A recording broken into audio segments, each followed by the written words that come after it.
Hi there, everyone. Welcome to Unlocking the Sound. My name is Gaurav, and I'm here with Simon. Hi, good to see you. Hey, Simon. And we have a special guest today, Nathan Alford. Nathan's going to be showing us the Avid S1 and a few other things on Pro Tools as well. Super excited about today's episode.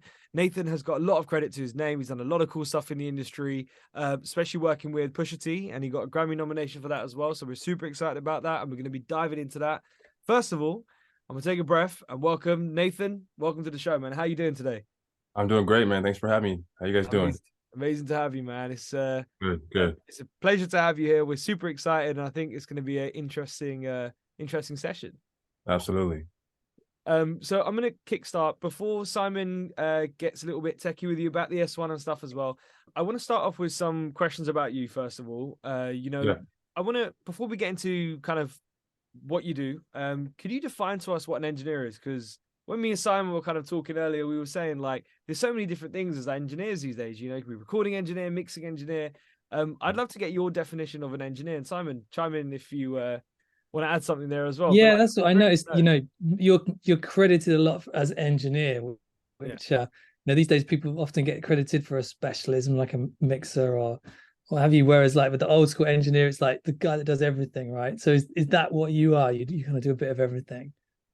For me, the engineer is one of the most creative or one of the most important parts of the creative process. For me, I pride myself on being useful to the artist and the creative process in any way that they need, whether that be the recording process, mixing process, they need additional production, vocal tuning, vocal production, just helping them get through any part of any phase of the process necessary.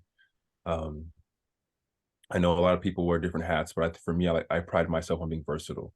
And so I pride myself on being able to see a song from start to finish. And so one of the artists that I work with a lot is an artist named Blue, formerly known as Young Blue. First day we worked together was a song that he and Kehlani wrote together called Beautiful Lies. And on that particular song, that was the first day I met Blue. And we came in the studio, they had an idea, started writing the song over a loop. As we went, the song kind of came together. And I was the only person to really touch the song. Wow. So, I recorded the song, I mixed the song, and then Keelan Laxton out of Mobile, Alabama, a good friend of mine, he mixed the song. He mastered the song. So wow. As far as, the creative process, I pride myself as engineer on being able to see the vision from start to finish. Wow, that's amazing. It's interesting to know, like, you even end up doing some production stuff and there's so many different elements to, so like engineering or kind of, recording or whatever it is. There's so many other processes. That's awesome, man. So tell us more about kind of your relationship with Blue as well. Like, I want to touch on that. How did that come about? And, like, how important is it to really have such a strong relationship between the artist and the engineer? That's a great question. For me, the engineer artist relationship is pretty much like about as close as it gets to a closer relationship as you can find in creativity anywhere.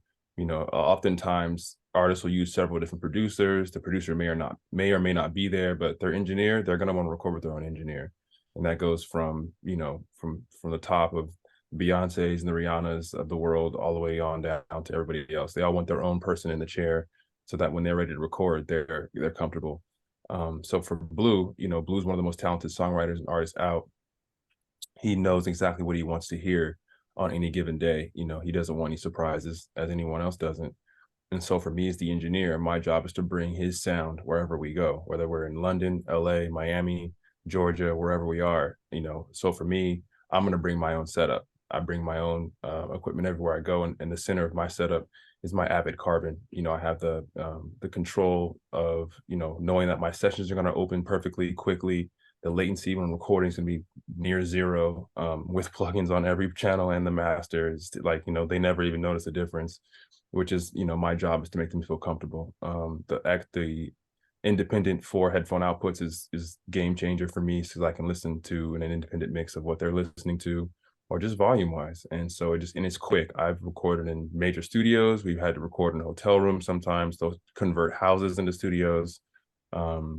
as well. So it's definitely my go-to, whether I'm working with, Young Blue or Pusha T, or, I'm guest engineering with my friend Mikey for Pharrell or Pusha T, whoever, then I'm always using my Avid whenever I can. All right, so you can carry this kit around. It's like a Carbon S1 and a laptop. Is that basically the core of it? If I'm mixing, I definitely bring the S1, but for recording, especially the Carbon, it flies with me. So like I'll check my clothes bag, and then the Carbon is literally under my feet, under my chair in a road case. Nice. Yeah, so that's awesome. I'm definitely going to ask you some more questions about that. Yeah. I do want to ask you about the S1 though. That was something we're curious about how you used that. So tell us, have you always had a controller, or did you used to be a keyboard and mouse guy mostly before? I was a keyboard and mouse guy for a long time. I started at a studio in Santa Monica called the Village Recording Studios, and they had the what was that thing called? It was the Icon. So that was like that was the first Avid controller I ever saw. And like, a big one. Yeah. Big one. And so, that was the first time I ever got to use any kind of controller. And so that was my first introduction to a, computer-based, DAW-based controller versus, the Neves that they have at the studio, where you're using, flying faders or Encore automation, which is, obviously it's more intricate and you can't really take the automation with you. But I tried a couple others. I used to own I owned the SSL one for a while. I owned I think they had like a Euphonics had like a single fader one, or something was like a single fader one they had. Yeah, the MC control. Yeah, MC control. I used that. I thought that was, man. And so once I got my hands on an S1, once I got my hands on that, and just the ease of use made it just so easy for me to pull up a mix and just to get sounds and get levels on, just in a very hands-on way. No matter whether it be an acoustic recording, where it be vocal and piano, or doing a whole session, which we'll show you in a second. It's just easy to just solo and just get a reference levels for where I'm mixing and where I'm starting at, volume wise. Yeah. All right, so it's Carbon for tracking, S1 for mixing. Basically, that's how you kind of split it up, right? Absolutely. Yeah, nice. It's a nice combo, to be fair, isn't it? 100%. And they plug in easy. It all shares. It's all Ethernet, plugs in, and it's quick and easy to go. Yeah, that's amazing. So I definitely So see the demo session. I was going to say, yeah, we'd love to see some of the stuff that you're working on and see how you tend to approach stuff. All right. So, do you have a session we could have a look at? Yeah, let's do it. Cool. Well, Nate, thank you. First of all, just want to say a massive thank you for bringing a session. We always know how hard it is to show stuff, so we really do appreciate it. No worries. And yeah, so maybe just tell us who the session is and how it came about, and then we can go through the workflow with the S1. So in my workflow, I'm going to basically pull up my song here, Is It You, by Dame Dollar, produced by Nonstop, featuring Ivory Scott. I'll pull it up, and I'm really gonna go into the S1 and just kind of get my levels on what I want to hear, and make sure I'm featuring the vocal. So coming into this verse here, I'm probably gonna write down some of these Rhodes and key sounds to make space for the vocal volume wise. I do here.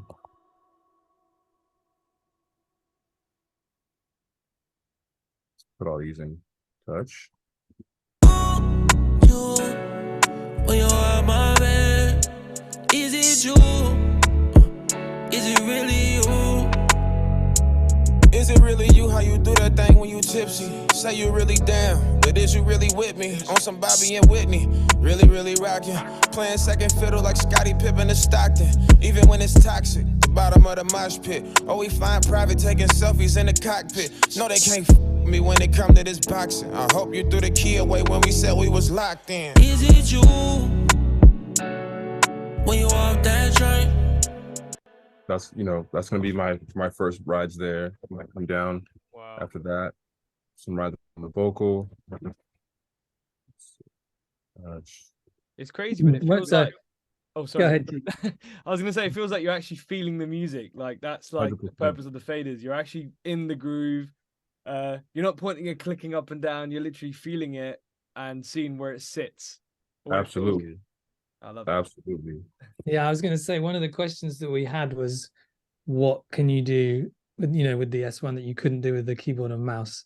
And you just showed us you can't ride two faders at the same time. At all, like at all, and that relationship is everything, because when you're, if I'm using two fingers or two hands, you can, that relationship of up and down, just in that inverse relationship between two elements. You can never do that with a mouse. I love being able to ride a vocal with the mouse. That, I can do that a little bit, but even then, I'm still not going to have the control over the vocal or any of the or over the fader that I really want. And the S1 is so sensitive that, especially on a vocal, especially, you're going to feel every movement. You're going to feel every syllable, everything you're trying to get to. It's going to be so so reactive and so easy to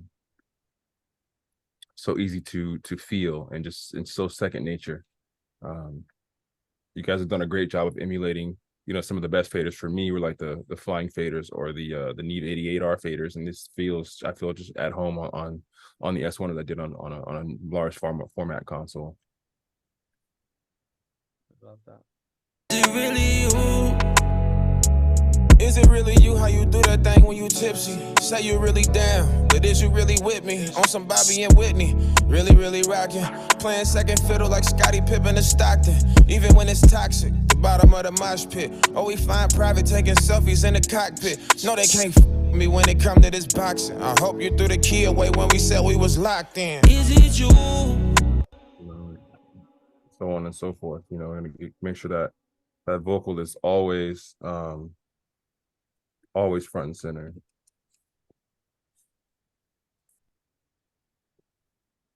When it come to this boxing, I hope you threw the key away when we said we was locked in. Is it you? When you off that train? Is it you? When you feel away? Is it you? When you're on my bed? Is it you? Is it really you? This one spot where he gets a little low, it's just easier for me to just go back in here and just when you feel away, in touch, just let it ride. When you feel away, is it you? When you feel away, is it you? When you're on my bed. Just so intuitive and so simple, you know what I mean? That's amazing. Yeah. See, so for me, it's pretty cool. It's just natural and easy. And it's just, and it's also, instead of going through and clicking every different part, you're listening to the music in real time and feeling it in real time, versus and doing it one or two passes. You're feeling it live. This is the way it's going to go by when the listener hears it. They're going to hear it in one pass. And versus, I went through the verse of the hook and I made 18 different volume changes, but I did it without hearing it in context. I think context is a very big key issue for mixing. I feel like hearing it in real time, our ears are gonna do things differently than when we isolate with the mouse and click and click and click and click. I think it can kind of lose its human feel from that, versus just, I love clip gain. Don't get me wrong. I love that we have that feature, but for me, this is, an additional tool to where, I can still clip gain it for sure, but it's easier just to grab that and just have it flow naturally within the song. It's definitely all about the faders for you. I was going to ask if you use any of the other features on there, like the plugin control, but for you, it's mainly about the faders, right? For me, it's about the faders and the feel. I will definitely adapt the plugin controls for sure. I think that's probably an uncharted waters of automation ability that I'm probably not tapping into yet. But I would definitely get on that on the next one. And I just had a quick one. What was it like before you had the S1? Maybe talk us through just the process of kind of when you were mixing previously. Because obviously you had from the Icon all the way to the S1, there would have been a gap, right? Between obviously when you were. Yeah, so the Icon, I didn't own the Icon. That was at the studio I worked at. So that's, right. Unless I can get in that room, and, I worked at the studio, so it wasn't like I could just go in there whenever I want. Unless I could get in there, I had to kind of just get in there when I could, automate what I could, and then take home. That's the beauty of using Avid controls, is your automation stays in your session, versus I'm on a format console and I have to print my mix. The beauty of it is I can take my work home with me or take it wherever, on the road with me, on the plane, wherever. But with the S1, I throw it in a case now, and then I just, next studio I'm at, I just pick up, plug in, or I'm right back there with my faders, and the same exact as if I brought my board with me. So between the S1 and the Icon, I said I tried, Personas and the SSL parts and SSL different brands, and I just never, I always took them back or sold them. I never was really sold on just the way they felt and the way they interface with Pro Tools.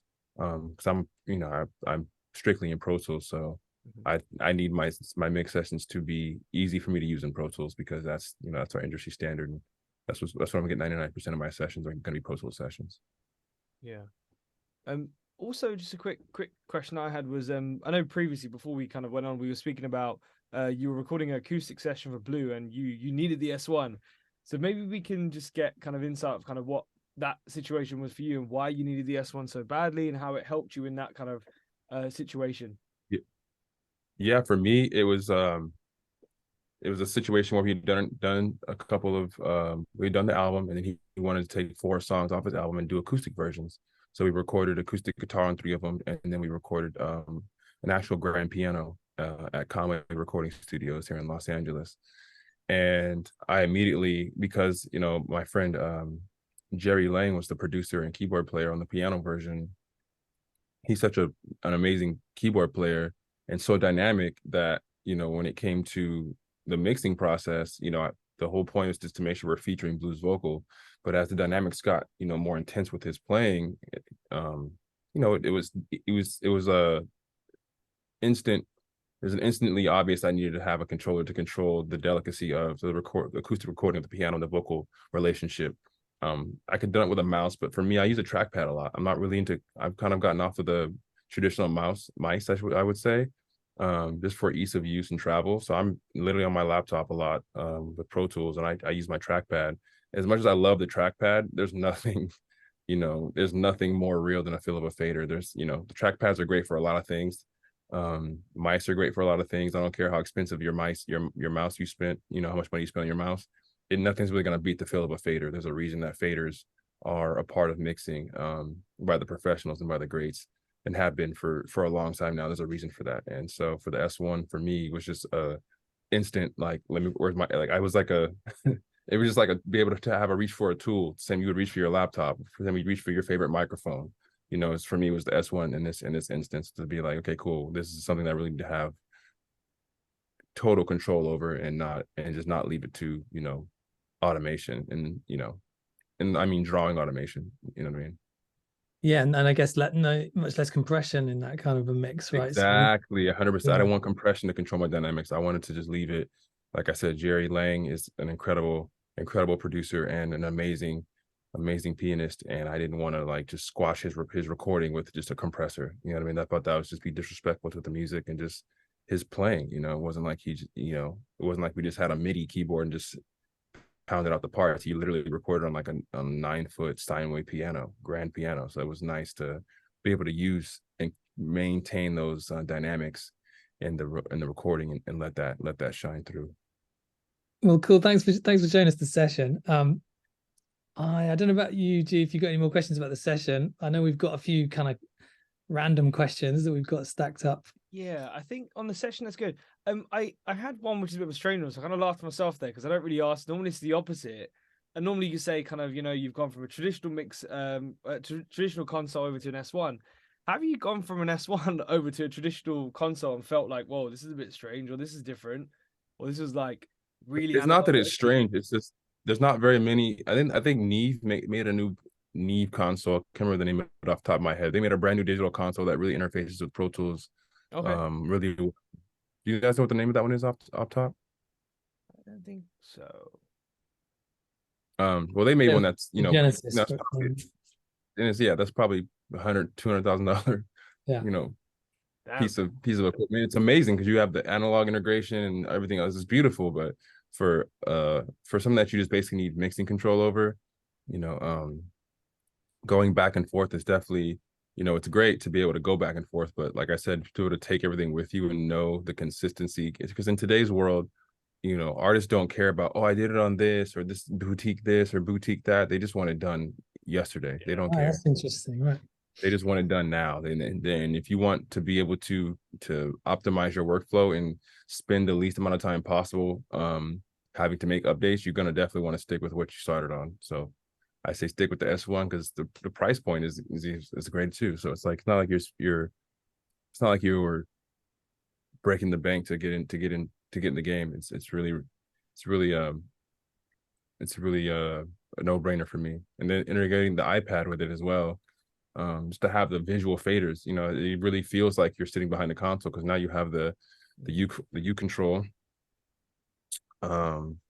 software, and it just it pulls up, and getting that set up took me like probably 5 minutes at the most. I wasn't sure what to do, and I think I Googled it, and it was right there on the Avid site, and I just figured out how to get that going and downloaded the app onto my iPad, and it was seamless. And I've never had a problem with it, just making sure when I open Pro Tools that my S1 is already plugged in, and it recognizes it and it pops up, and once you get it set up, it runs really, really smoothly. There's no like, I remember with some of the other formats I'd used with other brands, it was just like a lot of headache, and sometimes it worked, sometimes it wouldn't, and drop out.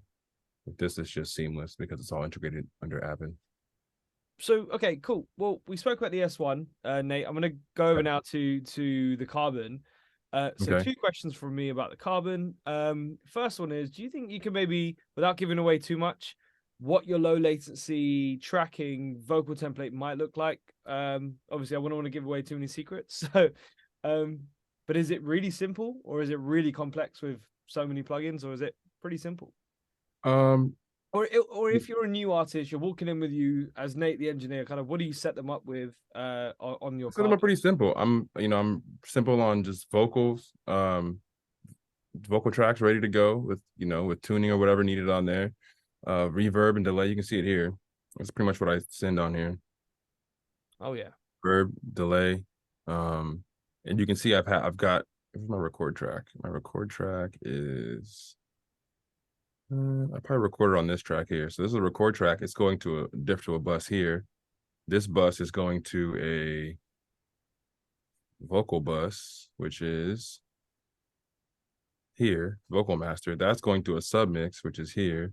And then that's going to the 1 and 2. So I'll leave all that stuff right on. But before, I'd have to turn all these plugins off or just have a separate record track that went straight to the 2 mix. Right now, just leave it as is, and no one complains. Like, it was new to me, and that only became possible when I got the Carbon, and I was absolutely shocked when I could record that way. Because before the Carbon, and not having any processors inside the actual unit, this was not possible. There was no way to record with the L2 and all kind of different things. People want to sing into a mix to a sounding finish. So when they take the headphones off and play it, but I want to hear it.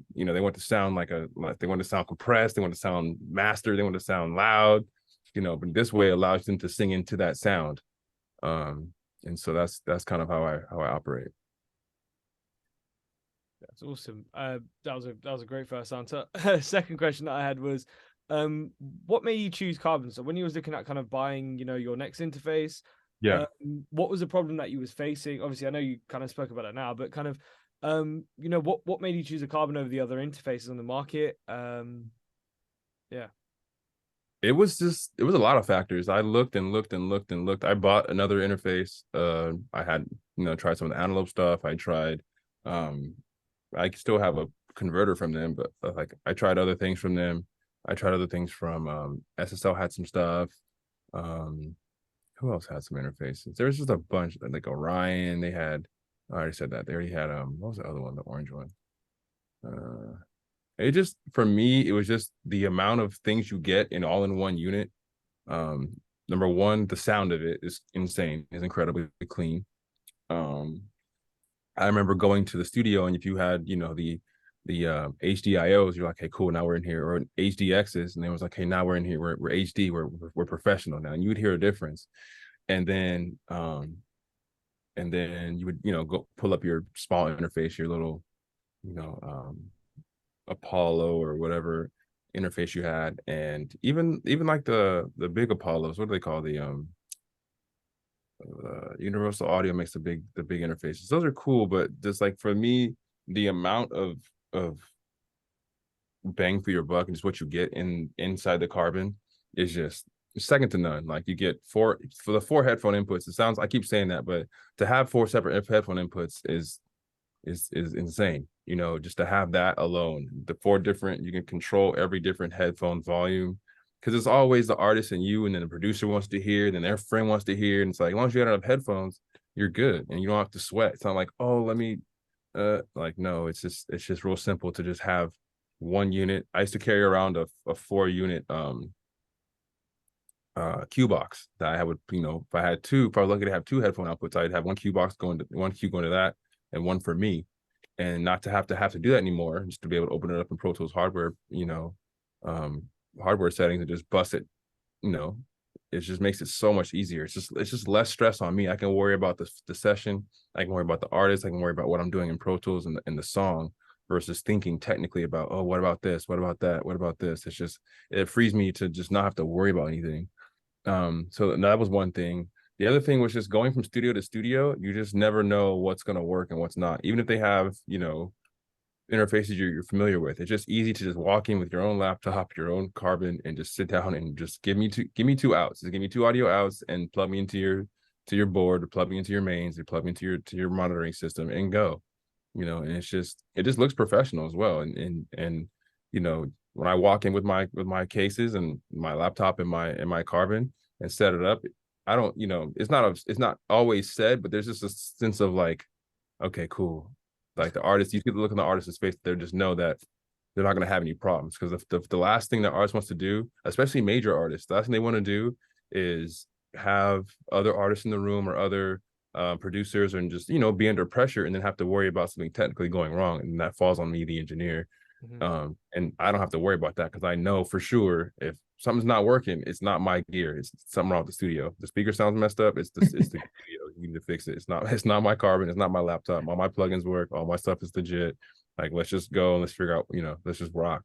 And so that's the thing for me. That's just, as if you were going to go and get a surgical procedure. You know, you walk in and you see the doctor that's done 1,000 of them, and you know every time you've had to go that it's been no problems. You're gonna be like, phew, all right, no problems. It's gonna be smooth sailing. That's what you want. You want someone just to be able to walk in and just feel that confidence of just knowing that their session and their creative processes won't be interrupted by technical hiccups and problems. And that's everything, because people will fire you in a second if they feel like you're incompetent or something's not working. As an artist, they're gonna feel insecure, feel like you're trying to make them look bad, because at the end of the day, they're the ones with their neck on the line. You are too, but them more than you. So when if you feel you're incompetent, or you don't know what you're doing, or something's wrong, they're gonna blame you technically. And you never want that. So you always want to walk in with your you know, your career's on the line. You want to walk in with your name and make sure that you deliver every time. Right. So yeah, you mentioned working with major artists. So we've got to ask you, what was it like working with Pusha T and getting the Grammy nomination?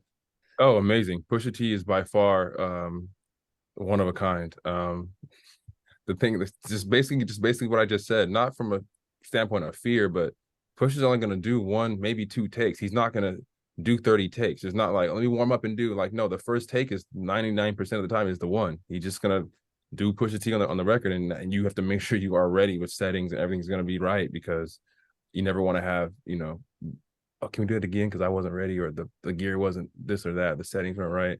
So with Pusha, you just have to be ready, and you know, it's not a lot of recording, it's just recording the right thing. That's one thing that, you know, that makes it versatile for me, is I can know whether I'm going to be in the studio with Pusha T for 2 hours doing a couple songs, or doing a record, or, you know, we just get in there and get the work done, and then that's pretty much how it goes. And then we send it off and send it back, and it gets mixed. And, you know, always blessed to work with Pusha. He's an incredible artist. You know, he's one of a kind. He's so seasoned and such a legend in what he does that, you know, when he's ready to work, he's ready to work. He doesn't want to be in the studio all night. He doesn't want to be in there all day. He wants to come in, be surgical with it, and get out of there. You know what I mean? And so it's just you know, capturing that magic is the most important, and being ready. You don't always get a lot of notice. You got to be ready at a moment's notice. You know, a lot of artists don't give you a lot of time to come in and set up. Usually it's like, hey, can you record today? Yeah, for sure. Okay, cool. You get to the studio, they're already there. They didn't tell you in advance they're going to be there sometimes. It's just, oh, I'm here, so can you pull up? You know, I just landed. I'm at the studio. Can you come? Yeah, bet. Pull up with your stuff. Let's get to it. and they don't even wait till the song's finished. They lay their stuff and, all right, send that to my phone. I'm out. Peace. Send it to me, and then that's it. Wow. And the process with Pusha T, because I know you said like he's someone who comes in and then kind of does his thing and goes home. Did you still use the Carbon as kind of your tool there as well? I try to use the Carbon whenever possible. If I'm sitting in the chair, I'm bringing the Carbon whenever possible. Wow. Now I get it when you said the whole professional thing. Now it makes so much more sense. When it's quick like that as well, you got to make sure it's working, right? No hiccups. You got to be working quick. Got to come in with the rack and sit it down, plug it in. And it's one plug. It's plugging your power cable to your laptop, plugging your Ethernet, USB-C adapter, good to go. Sit down, ready to go. No questions, no nothing. Just boot up and go. Oh, amazing. And briefly, Nate, I just want to, just before we start wrapping up and stuff. So one question I had was on the most recent album, for Love Scars 2 by Blue. For Blue, yeah. So I want to touch on, because I know we started the conversation on this session about kind of what an engineer does, and now obviously we spoke previously before. I think it's a perfect way to wrap up by you explaining kind of your process on that album that recently came out. Very successful album, sounds amazing, and you were saying that there wasn't just a recording role on this album. It was I'd love to hear from you. I had a pretty big hands-on role in this album. It was fun. Blue just said, hey, I want to put out an album, and he wanted to put it out fast. He writes really fast. He doesn't do a lot of extra songs for his albums, and he knows exactly what he wants to do. And so we got in, and some of the stuff we recorded in LA at the studio, at Conway. Some of it we recorded wherever we could. If we couldn't get in the studio, I'd pull up to the hotel, and I'd set up in the hotel room with my Carbon and my vocal chain, and we recorded probably 4 songs in the hotel room. Producers would come, drop, listen to a couple of songs, and he works quick. He will, plug in the aux, let somebody, play some beats, or he'll play some of his beats he's produced himself. Wow.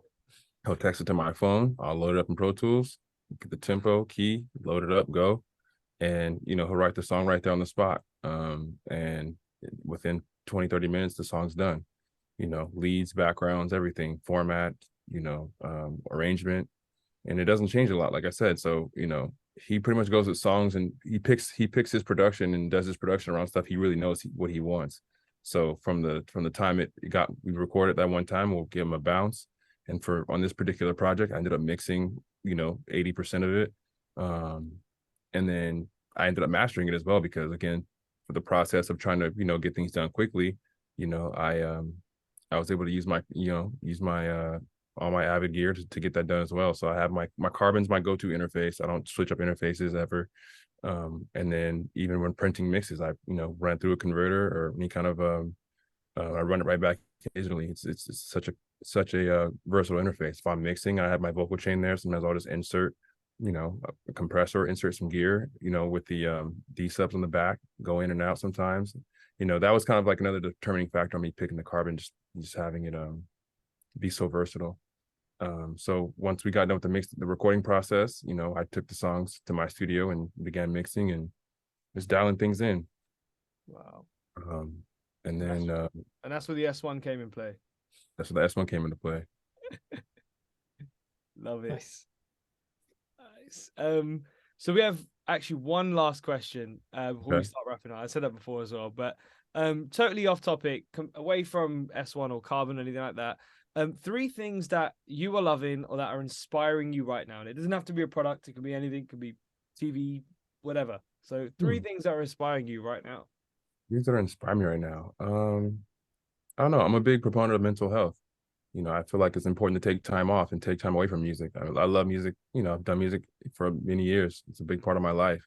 But I also think traveling for me is a great way to get perspective, and just taking a day off, and just whether it be going for a drive, and just taking time away from music to be inspired again.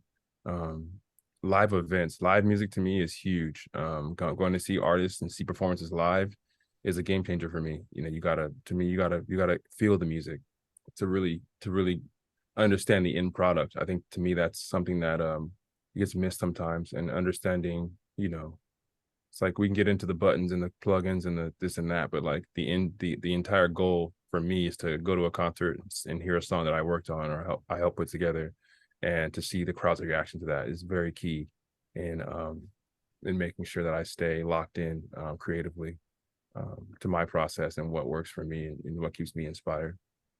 Yeah. Perfect. What else? So traveling, live events. I don't know, just experiencing different things. You know, getting out of the house, getting out of the studio, go try some different food. You know, go to a restaurant and experience a culture you've never experienced before, and hear their music. And it's like, wow, that's different. You know what I mean? Like that. You know, I feel like the arts and is tied in all ways. Music and food is a big part of it as well, and experiencing the art in all ways of different cultures is very important as well. And I feel like just getting your ears on new things is always going to grow your palate, both, you know, through food and also through just, you know, your ears. I think your ears are always, you know, I feel like they always say our taste buds change every 7 years. Our ears should always be changing as well. You shouldn't be listening and digesting the same music all the time.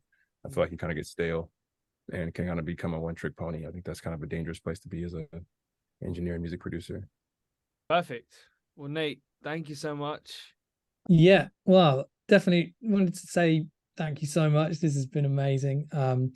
Where can people find you if they want to look you up? Do you have any Instagram or Twitter? Yeah, my Twitter and Instagram are both at Nathan Sounds, NATHANSOUNDS. And my website is nathansounds.com. And yeah, feel free to reach out and get in contact. Nice one. And if anyone wants any information on the Avid S1 or Pro Tools Carbon, you can head over to avid.com. Perfect. Thank you. Thank you.